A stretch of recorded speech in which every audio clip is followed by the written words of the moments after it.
Depois da minha excomunhão, eu recebi muitas críticas. E críticas mais ou menos assim, pô, quem esse padre pensa que ele é? Não é? Quem esse cara pensa que ele é? Você acha que esse padre quer mudar séculos de valores cristãos, né, de dogmas cristãos? Não é? A igreja vai mudar simplesmente porque esse padreco quer que ela mude? Não é? É quem esse cara pensa que é? Bom, em primeiro lugar, eu quero sim que a igreja mude, mas não através da minha pessoa. Eu quero que ela mude através de uma mudança de mentalidade que realmente deva acontecer. Não é?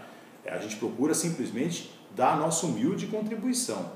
Agora, a gente não pode ficar com a imagem de que a igreja não muda. A igreja muda sim.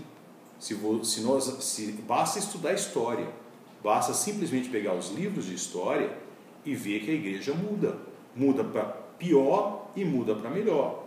Nós temos uma instituição que não é a mesma instituição lá nas primeiras comunidades, não é a mesma instituição depois da oficialização pelo Império Romano, não é a mesma instituição na Idade Média, não é a mesma instituição no século XVII ou século XVIII, não é a mesma instituição até 1965, e depois do Concílio Vaticano II ela mudou muito, não é?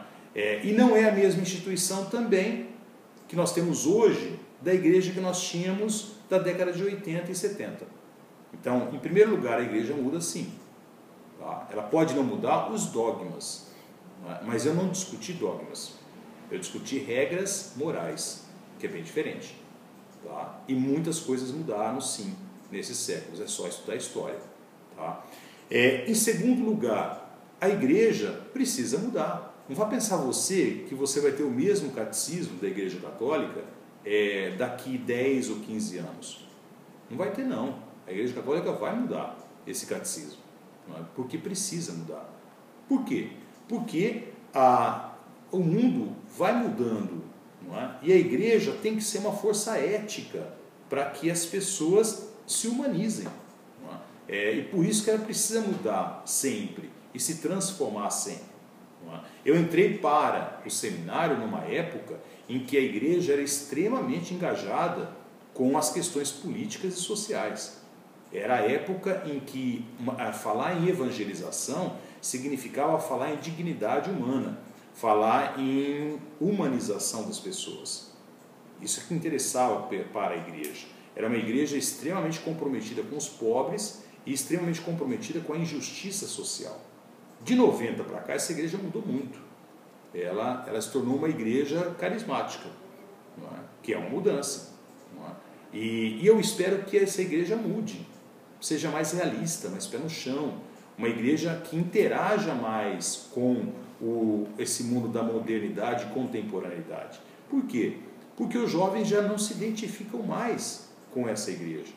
Os jovens podem se identificar com uma missa mais emotiva, com um movimento mais de canto e tudo mais, mas isso é tudo muito superficial. Quando esse jovem começar a namorar realmente, quando ele começar a se relacionar como jovem, com outra pessoa, quando ele sentir a sua sexualidade, ele vai se afastar da igreja. Por quê? Porque o que a igreja prega não é aquilo que ele vai viver. Então a igreja precisa entender o que é o ser humano, o desenvolvimento desse ser humano e começar realmente a refletir com as ciências que estão aí para nos ajudar. E é claro, entender e atualizar o texto bíblico para os dias de hoje. É essa a nossa intenção.